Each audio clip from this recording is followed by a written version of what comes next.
De må ikke snyde, men som noget nyt, så må årets kommende studenter i Haslev gerne søge hjælp på internettet, når de går til eksamen.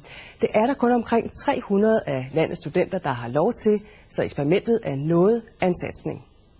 Klokken er 8:30, og det vil sige, at I skal have udleveret jeres opgaver. God fornøjelse. De er testpiloter, prøveklude, forsøgsdyr, men positive. Det er også en fordel at have en ekstra hjælpemiddel.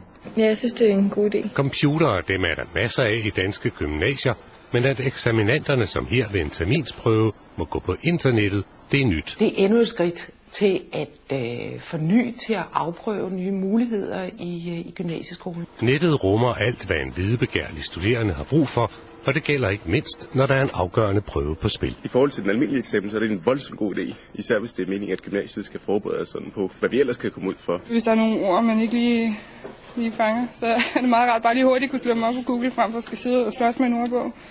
Men mobilerne er slukket, og ved prøver og eksamener må der heller ikke hentes hjælp på Facebook eller andre sociale netværk, så falder hammeren. Er der tale om snyd, så betyder det bortvisning fra eksamen, og det betyder, at man ikke kan gøre sin studentereksamen færdig det år. Og den er de studerende med på.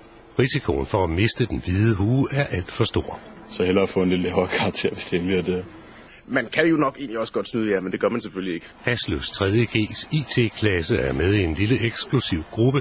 På landsplan er der kun 10 klasser, der til sommer skal til studentereksamen med netadgang. Og det er ikke kun gamle traditioner, der bremser for springet ud i cyberspace. Jo mere vi inddrager IT og bærbar computer, jo mere skal vi lære dem og også at bruge det som et studieredskab.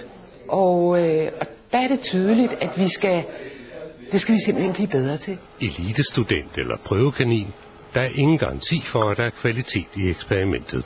Bliver jeres studenter dygtigere end de 19.700, der ikke får lov at bruge IT? Det tør jeg jo ikke give garanti for. Jeg synes, de får nogle andre muligheder, som er bestemt positive.